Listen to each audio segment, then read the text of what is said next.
Hi Spidey fans, it's your friendly neighbourhood ultimate Spider-Man fan here, and welcome back to another video on me reading my epic Marvel Spider-Man PS4 related book, Hostile Takeover. So we're starting in chapter 22 this time, so I'll just do my intro quickly. Like, subscribe, comment, share, hit the bell notification, favourites, and then follow me on Twitter as well. Type it in the @ all capitals without spaces, the ultimate spy, that's PID. And before I get into it, I just want to say some of these screenshots you're about to see are the exact same, just with different frames. And plus the pages here are getting a wee bit longer, so I might do halfway in the next few parts, because like 22 is pretty long actually itself. So okay, that actually is pretty long. How many pages are there? Okay, I might read halfway through this. I might try and make these a wee bit shorter. Don't know, because the pages are going to get longer. So let me start this one. Because 22 is my age. So what I'll do is I'll just do halfway of these. So maybe do 4 pages. So let's just get round to it. Okay, chapter 22. All this effort didn't. All this effort didn't seem to be making things any better. Spider-Man had searched 2 more Fisk buildings since the blast, copying files, securing data. Lieutenant Watanabe told him it was making a difference, building their case, but he didn't feel it. Sorry, hang on here, Spy fans. He hated that people had died so that Fisk could play his head games, and he hated that people blamed him for what had happened. Not everyone, and the debates still raised in the media about whether or not it had been Spider-Man who fought Shocker, but I'm not. Excuse me. Sorry, I'm just after drinking a cup of tea. Like Spider-Man who fought Shocker, but enough people were willing to think the worst of him. That doesn't matter. The lieutenant said during one of their meetings. I know it hits home now, but it will blow over. Another story will distract them, and people will go back to seeing the good you do. Spider-Man wasn't so sure. Tonight he'd rescued a teenager from a mugger, and both the mugger and the victim had fled from him in terror.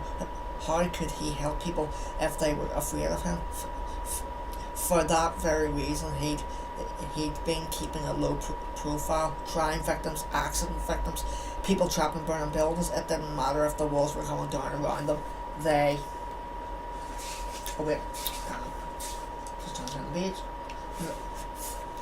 still treated him like he was the threat. Meanwhile, his doppelganger was spotted 2 or 3 times a week, not exactly giving random civilians wedgies, but causing minor mayhem, and generally spreading the idea that Spider-Man simply didn't care about ordinary people.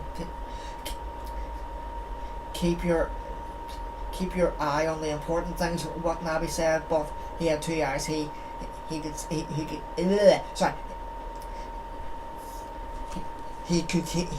keep one on her data hunting, but he had his other eye on someone else again and again. He watched the footage of the fight between Shocker and the imposter. One thing was clear: the Shocker was in on it. He wasn't the brightest light out there, and if he could just be nabbed, getting information out of him shouldn't be hard. Watanabe didn't know about this plan because he wasn't in the mood to be talked out of it. It felt strange walking into a place like an ordinary person, but in caution, not swinging, leaping, or tumbling, just walking. His search for the Shocker had hit a dead end, and it was time to start questioning some people who might actually know. The establishment known as the Bar with No Name was familiar to the place. Oh, Hammerhead's place. But even if they were looking for criminals with enhanced abilities, it wasn't worth the danger to try to get inside. It was also well known to people like Spider-Man, but good ways and but good guys in costumes generally kept out unless there was a solid tip. J. Jonah Jameson claimed that supervillains did what they did because superheroes egged them on. There might be an element of truth to the notion. Thus, going into one of their safe places and going into one of their safe places could quickly escalate. So he would go in mellow. He would follow the rules, and there would be no problems. He knocked on the door, and an eye level slit hissed open. So I'm selling cookie dough for fundraiser. He said, any interest? He leaned forward and said in a whisper, you don't even have to use it to make cookies. You can eat right out of the tub. Sorry, only a pair of eyes could be seen on the other side. There is no trouble zone. No trouble intended. Spider-Man said, showing his empty hands as though that actually meant anything. And I know how it goes in there. I just want to talk. The panel slid shut, and there was a muffled conversation. He had the distinct impression the guy at the door was talking it over with someone. Then the door clicked open. When he entered, there was a usual hob of a bar, and a guy stood in the back holding a microphone. As soon as he was through the door, the effect was instantaneous. Silence. Conversation stopped as if a switch had been flipped. All eyes turned towards Spider-Man. He decided to play it cool, act like he didn't notice, and strolled up to the bar, taking note of everything he saw along the way. Right, I'll just see how many more pages there are here. That's okay. I'll read maybe 2 more pages. Right. Okay, sorry, like for example, Electro hanging out at a table and Scorpion standing nearby. There were lots of other people without costumes. They could have been anyone from some crime boss's henchmen to gang members to villains. Spider-Man had fought difficult to recognise without their usual get-ups.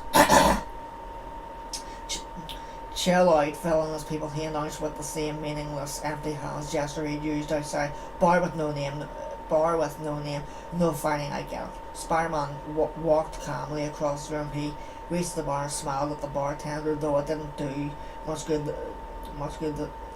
The guy was tall and wore a tank top with exposed arms that looked like they could punch through walls. He also held what looked like a glowing green baseball bat, some kind of tech that could stop someone with enhanced abilities or at least slow them down. There are rules, and as long as you follow them, you get to come in.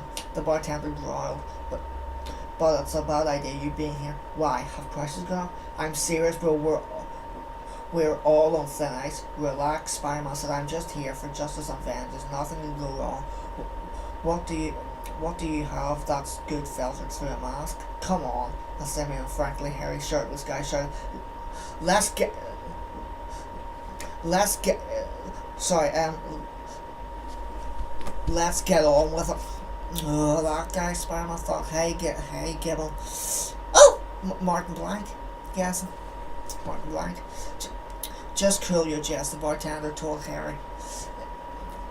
I'll deal with this. Then he waved to the guy with the microphone, and in turn, the man in black leaned into the microphone. What is, he began in menacing tones, the largest lake in Africa.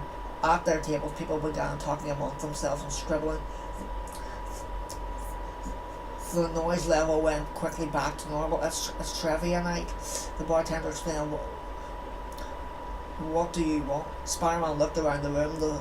The Scorpion Mac Gargan hissed at Electro loudly enough that Lake I can't say that word. Hang on. Lake Tanganyika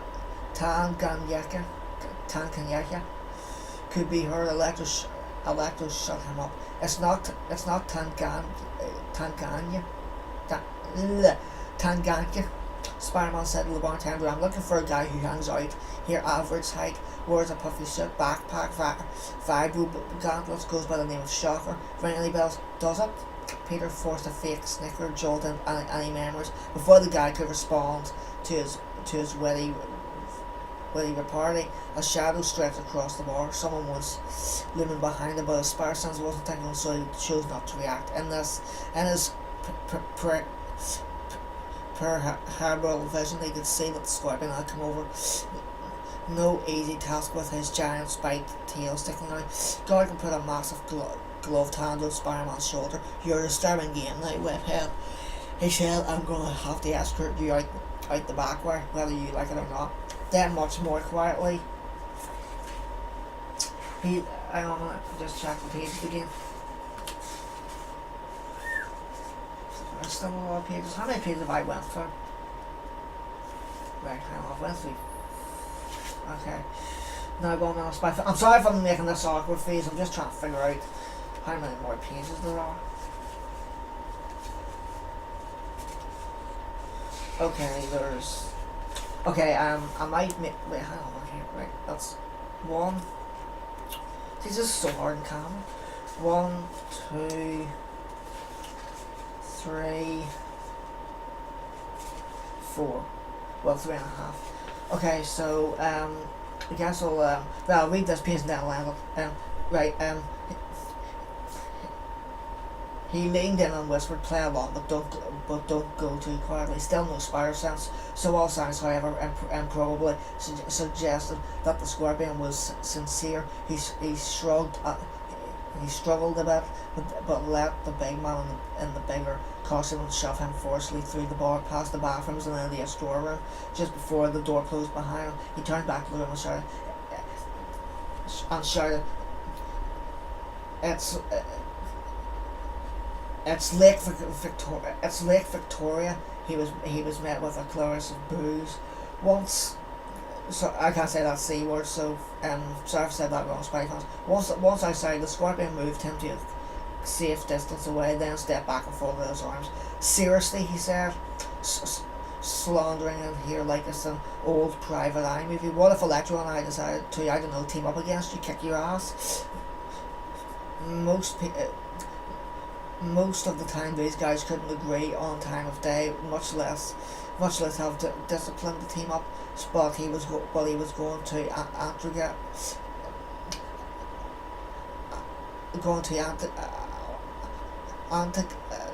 can't even say that word. Antagonize the scorpion by saying that I need to find Shocker. Yeah, I heard that.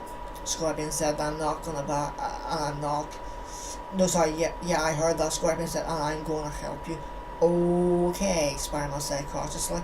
"I mean, I'm not complaining, but why would you do that?" Because there are weird things going on in the city," Gargan replied, and he sounded sincere. "People moving into territories that don't belong to them. Guys disappearing who people like you would never miss. But it messes with people like me, and honestly, I don't like this fake website. I'm touched." Spider-Man says, "So you know it." Oh wait, I'll do that with emotion. But I don't feel like this is the fake. I don't like this fake website. "I'm touched," Spider-Man says. "So you knew it was a fake?" "Of course I knew," Scorpion said.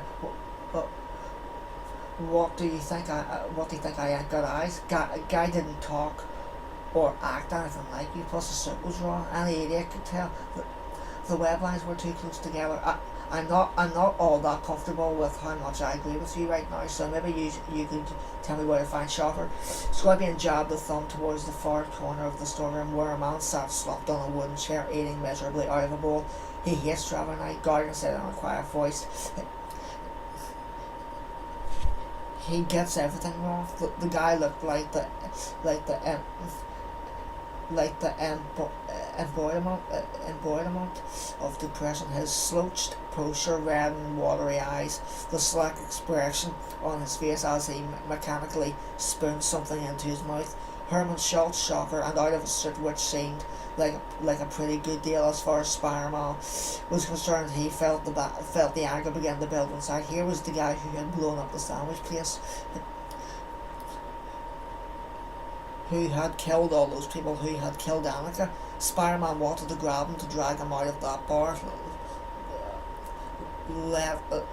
Let Scorpion or anyone else tried to stop him. He controlled himself, however, because he was there for answers, he agreed to play by the rules because something had been really wrong with that